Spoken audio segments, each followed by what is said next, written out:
하둘셋. 안녕하십니까. 사마열혈입니다.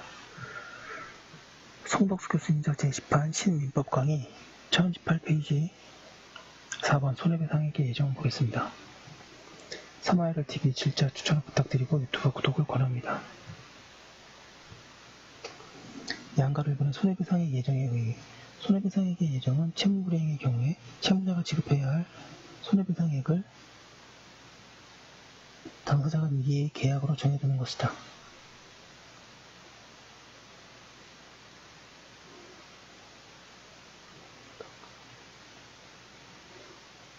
배상액은 일정 금액으로 정하는 것이 보통이나 채무액에 대한 일정 비율로 정하여도 무방하다. 이러한 배상액 예정을 하는 이유는 동그라미 1번에 채무자의 채무불이행이 있을 때에는 손해 발생 및 손해액의 증명 권한을 배제하고 아울러 동그라미 2번에 채무의 이행을 확보하려는 데 있다. 당사자는 법률 규정이나 사유질서에 반하지 않는 한 배상액 예정 계약을 체결할 수 있다. 다만 보통거래 약관에 의할 경우에는 약관무죄법의 제한을 받는다. 판례 1년 이상 해외 파견된 피용자가 귀국일로부터 5년 이상 근무하지 아니할 때에는 파견에 소요된 경비 및 기타 손해를 배상한다는 규정은 피용자가 해외에서 교육받는 데 사용자가 필요한 모든 경비를 지급하고 피용자가 귀국 후에 약정기간 근무하지 아니하고 퇴직하는 경우에는 실제로 소요된 비용을 사용자에게 반환시키되 약정기간 동안 근무하는 경우에는 이를 면제한다는 약정으로 보아야 하고 이러한 약정은 근로기준법 제24조에서 금지된 위약금 또는 손해배상액의 약정은 아니다.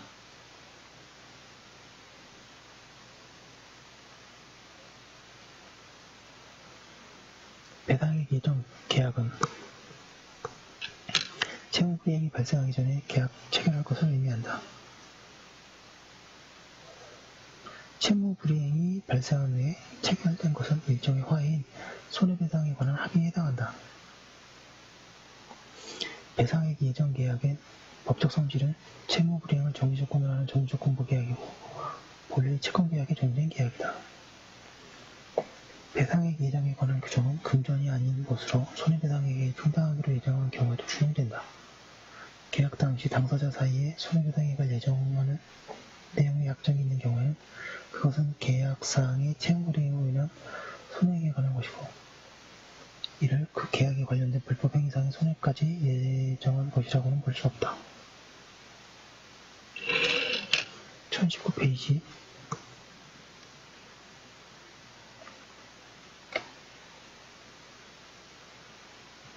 양가로 2번의 배상액 예정의 효과 반가로 1번 일반적 효과 채무불이행으로 인한 손해배상액의 예정이 있는 경우에는 채권자는 채무불이행의 사실만 증명하면 손해 발생 및 그 액을 증명하지 않고서 예정 배상액을 청구할 수 있다. 제398조가 손해배상액만을 규정하고 있으나 손해 발생의 예정도 포함한 것으로 새겨야 하는 것이다. 문제는 채무불이행의 요건으로 채무자 유책 사유도 필요한지이다. 여기에 관해서 학설은 불필요설과 필요설로 나뉘어져 있다.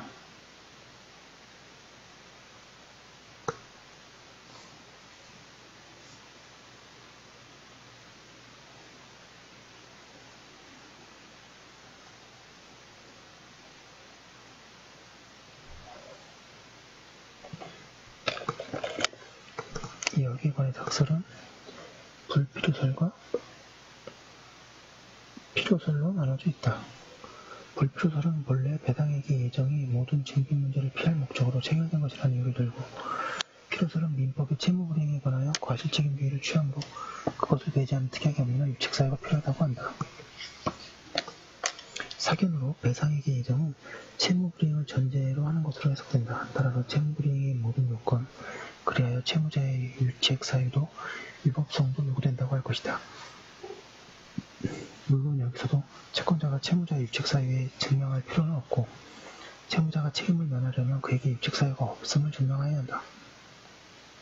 우리 대부분도 최근의 판결에서 사견과 같은 태도를 취하였다.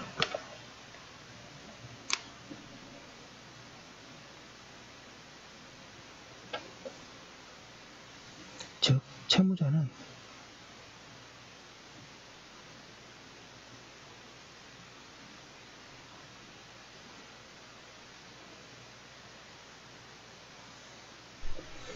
채권자와의 사이에 채무불이행에 있어서 채무자의 규책 사유를 묻지 않는다는 약정을 하지 않은 이상 자기의 규책 사유가 없음을 증명함으로써 배상배정금의 지급 책임을 면할 수 있다고 한다.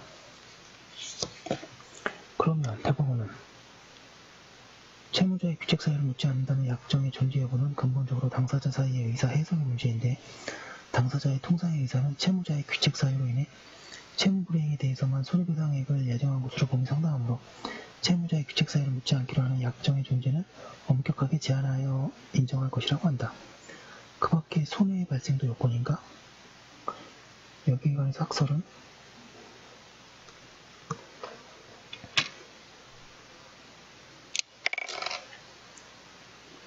불필요설과 필요설에 대립한다. 필요설은 우리 민법상 배상액의 예정은 제체적인 성질의 것으로 해석할 수 없음을 이루어둔다.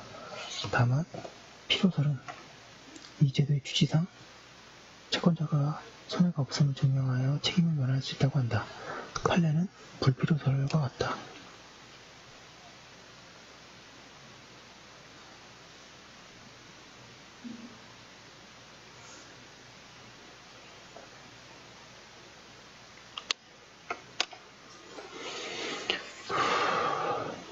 사견 이 경우에 결국 배상액 예정 제도의 취지의 문제로 거슬러 올라가나 앞에 1번, 2번 모두 그 취지라고 보아야 하는 인설을 지지한다.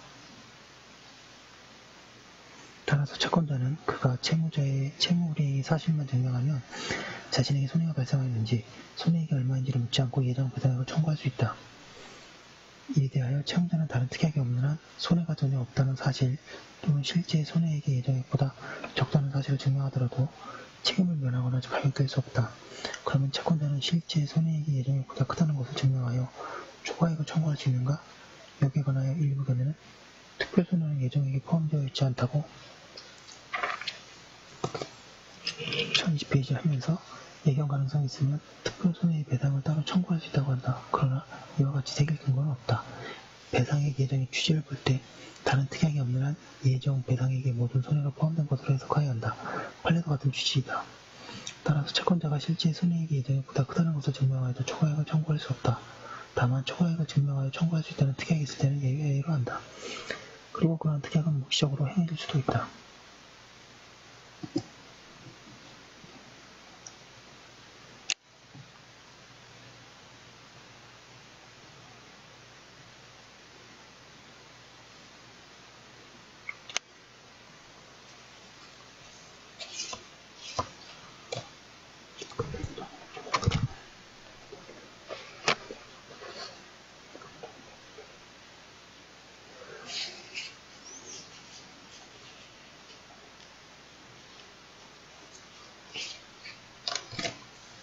판례 보겠습니다.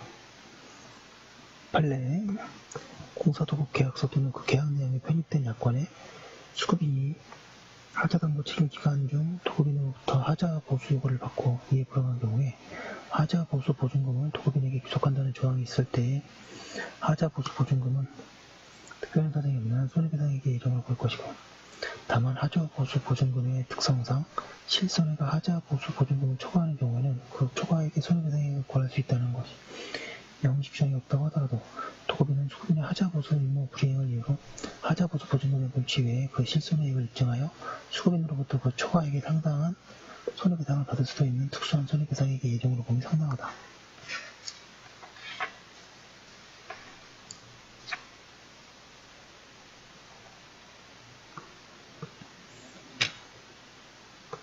반가로 이번에 예정액의 감면 손해배상액의 예정액이 부당히 과다한 경우에는 법원은 적당히 감액할 수 있다. 이는 배상액 예정 제도가 채무자를 부당하게 압박할 목적으로 이용될 우려가 있기 때문에 두드러진 것이다. 여기서 부당히 과다한 경우란 채권자와 채무자의 각 지위, 계약의 목적 및 내용, 손해배상액을 예정한 동기, 채무액에 대한 예정액의 비율, 예상 손해액의 크기, 그 당시의 거래 관행 등 모든 사정을 참작하여 일반 사회관념에 비추어 그 예정액의 지급이 경제적 약자의 지위에 있는 채무자에게 부당히 압박을 가하여 공정성을 준 결과를 초래한다고 인정되는 경우를 뜻하는 것으로 보아야 하고 단지 예정액 자체가 크다든가 계약 체결 시부터 계약 해제 시까지 시간적 간격이 더 짧다든가 하는 사유만으로는 부족하다. 그리고 예정액이 부당하게 과다한지의 여부는 사실심의 변론 종료 당시를 기준으로 하여 그때까지 발생한 모든 사정을 종합적으로 고려하여 판단해야 한다. 그런데 이때 실체의 손해액을 구체적으로 심리 확정할 필요는 없다. 그리고 예정액이 부당하게 과다한 경우에는 법원은 당사자의 주장이 없더라도 직권으로 이를 감액할 수 있으나 여러가지 사정을 고려하더라도 부당하게 과다하다고 인정되지 않는 경우에는 이에 대하여 당사자의 주장이 없다면 법원이 직권으로 과다하지 않다는 것을 판단할 필요까지는 없다. 나아가 법원이 감액을 한 경우에는 배상액 예정에 관한 약정 중 감액 부분에 해당하는 부분은 처음부터 무효이다. 판례에 의하면 손해배상액의 예정을 보통거래 약관에 의하여 한 경우에 약관규제법에 의하여 1021페이지 법에 의하여 약관 조항이 무효인 때에는 그것이 유효함을 전제로 398조 2항을 적용하여 적당한 한도로 손해배상액 예정액을 감액하거나 과정한 손해배상 의무를 부담시키는 부분을 감액한 나머지 부분만을 그 효력으로 유지할 수는 없다고 한다. 배상 예정액이 부당하게 과다한 경우 가운데에는 예정 계약이 103조 또는 104조에 위반되는 때가 있을 수 있다. 이러한 경우에는 그 규정들에 의하여 예정 계약 전체가 무효로 된다. 이에 대하여 일부 견해는 그 한도 내에서 무효가 된다고 하나 근거 없는 해석이다.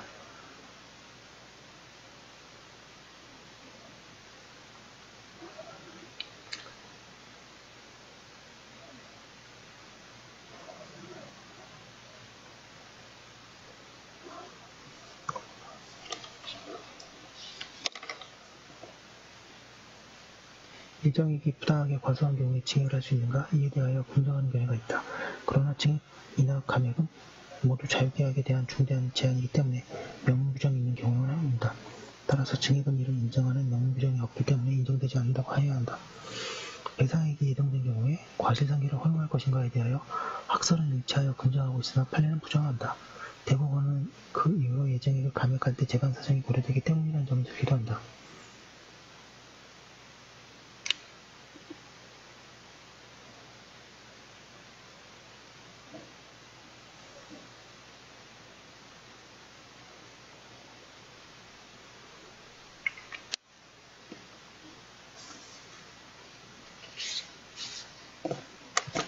사견 판례가 예정액을 감액함에 있어서 채권자의 과실을 고려하는 한 실질적으로 학설과 차이가 없다고 할 수 있으나 예정액의 감액은 본래 과실과 관계없이 과다한 경우에 인정되어야 하는 것이고 따라서 이론적으로는 감액과는 별도로 과실상계를 허용하여야 한다. 한편 손익상계도 인정된다고 할 것이다.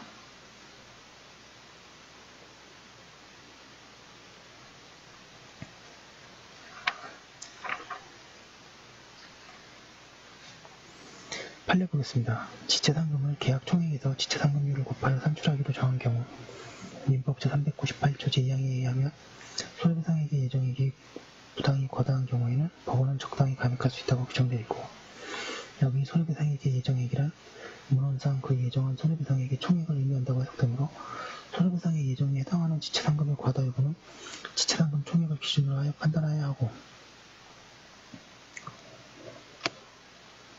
손해배상 예정액이 부당하게 과다한 경우에는 법원은 당사자의 주장이 없더라도 직권으로 이를 감액할 수 있으며 여기서 부당히 과다한 경우라고 하면 채권자와 채무자의 각 지위, 계약의 목적 및 내용, 손해배상액을 예정한 동기, 채무액에 대한 예정액의 비율, 예상 손해액의 크기, 그 당시의 거래 관행 등 모든 사정을 참작하여 일반 사회관념에 비추어 그 예정액의 지급이 경제적 약자의 지위에 있는 채무자에게 부당한 압박을 가하여 공정성을 잃는 결과를 초래한다고 인정되는 경우를 뜻하는 것으로 보아야 하고 한편 위 규정의 적용에 따라 손해배상액의 예정액이 부당하게 과다한지 및 그에 대한 적당한 감액의 범위를 판단하는 데 있어서는 법원이 구체적으로 그 판단을 하는 때, 즉 사실심의 변론 종결 당시를 기준으로 하여 그 사이에 발생한 위와 같은 사정을 종합적으로 고려해야 할 것이나 1022페이지 위와 같은 사정을 고려하더라도 지체상금에 부당하게 과다하다고 인정되지 아니하는 경우에는 이에 대하여 당사자의 주장이 없다면 법원이 직권으로 지체상금이 부당하게 과다하지 않다는 것을 판단할 필요까지는 없다고 할 것이다. 양가로위원회 금전채무에 관하여 채무이행이 대비한 지연 손해금 비율에 따로 약정한 경우에 얘는 일종의 손해배상액의 예정으로서 민법 제358조에 의한 감액의 대상이 된다. 양가로 디귿 매수인이 당초 약정된 잔금 지급 기일까지 잔금을 지급하지 못하여 그 지급 독촉을 받아오다가 매도인과의 사이에 그 잔금의 지급 기일을 연기받는 한편 그 기일의 준수를 다짐하면서 만일 그 연기된 날까지의 잔금을 지급하지 아니하면 매매계약을 해지하여 무효로 함과 아울러 매도인에게 이미 지급한 계약금 및 중도금에 대한 반환 청구권을 포기 내지 상실기로 하는 약정을 한 경우에 그 포기 약정을 손해배상액의 예정으로 보아 그 예정액이 부당히 과다하다는 이유로 이를 감액한 원시 관리를 수동한 사례. 반가로 3번에 이행의 청구, 계약의 해지와의 관계. 손해배상액의 예정은 이행의 청구나 계약의 해지에 영향을 미치지 않는다. 이는 당연한 것이다.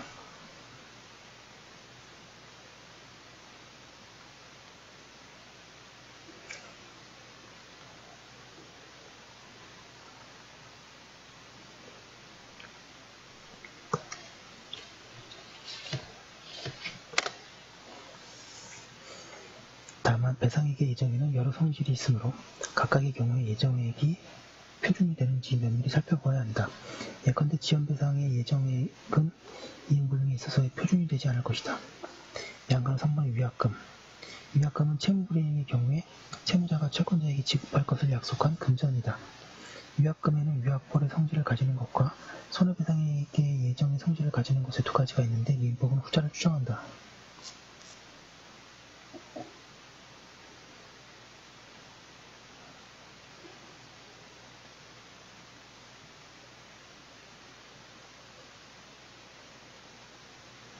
따라서 위약금을 위약벌로 인정되려면 이를 주장 증명하여야 한다. 위약금이 배상액의 예정으로 인정되는 경우에는 배상액의 예정에 관한 규정이 준용된다. 따라서 채무불이행이 있으면 채권자는 실제 손해액을 증명할 필요 없이 그 예정액을 청구할 수 있고 실제 손해액이 예정액을 초과하더라도 그 초과액을 청구할 수 없다. 그에 비하여 위약금이 위약벌인 때에는 배상액의 예정에 관한 규정은 적용되지 않는다. 그 결과 그것이 부당하게 과다하여도 제398조 제2항에 주하여 감액할 수는 없다. 판례도 또한 같다. 그런데 판례는 음매 강제에 의하여 얻어지는 채권자의 이익에 비하여 약정된 벌이 과도하게 무거울 때에는 그 일부 또는 전부가 공소양속에 반하여 무효로 된다고 한다.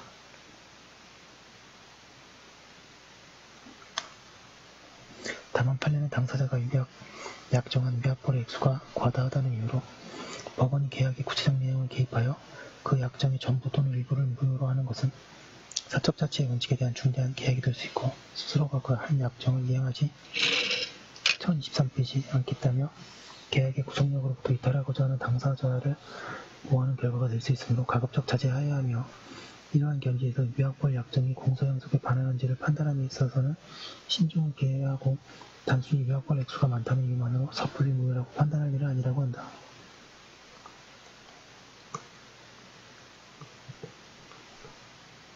양가로 기업, 도급계약에 있어서 계약이행 보증금과 지체상금의 약정이 있는 경우에는 특별한 사정이 없는 한 계약이행 보증금은 위약벌 또는 제재금의 성질을 가지고 지체상금은 손해배상의 예정으로 봄이 상당하다. 양가로위원회 위약금이 위약벌로 해석되기 위해서는 특별한 사정이 주장 입증되어야 하는 바 소외 A의 주식회사와 소외 B 주식회사 사이에 이 사건 하도급 계약서에서 계약 보증금 외에 지체상금도 규정되어 있다는 점만을 이유로 하여 이 사건 계약 보증금은 위약벌로 보기는 어렵다고 할 것이다.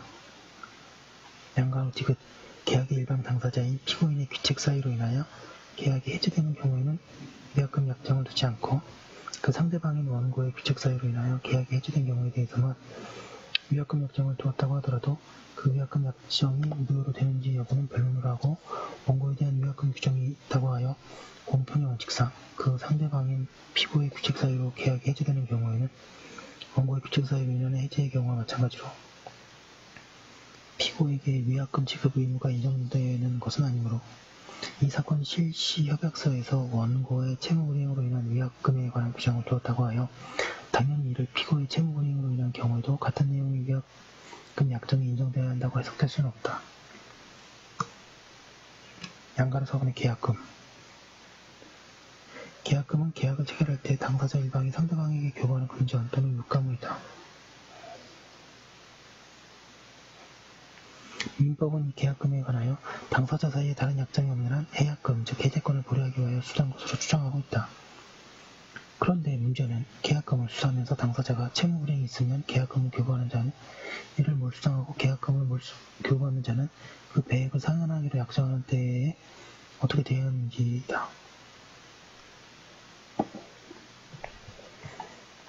여기에 관하여 판례는 계약금은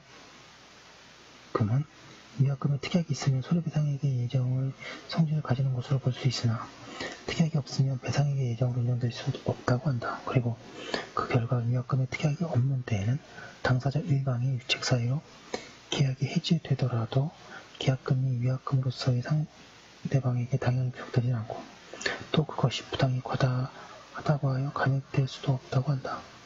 그에 비하여 위약금에 특약이 있는 때에는 위약금에 관한 규정이 적용될 것이다. 1024페이지 국가를 당사자로 하는 계약에 관한 규정은 국가와 사인 간의 계약관계에서 관계공무원이 지켜야 할 계약 사무 처리에 관한 필요한 사항을 정한 국가의 내부 규정에 불과할 뿐만 아니라 국가계약법이 적용되는 계약도 그 본질은 사인 간의 계약과 다를 바 없으므로 그 법령에 특별한 규정이 없는 경우를 제외하고는 사법의 규정 내지 법 원리가 그대로 적용된다고 할 것이므로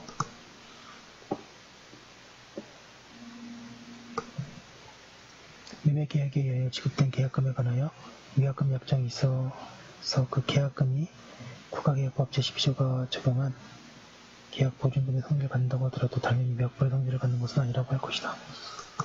너무 소두룩감이 없지 않은데요. 여기까지 한 거 올려두고 도요 사도하겠습니다.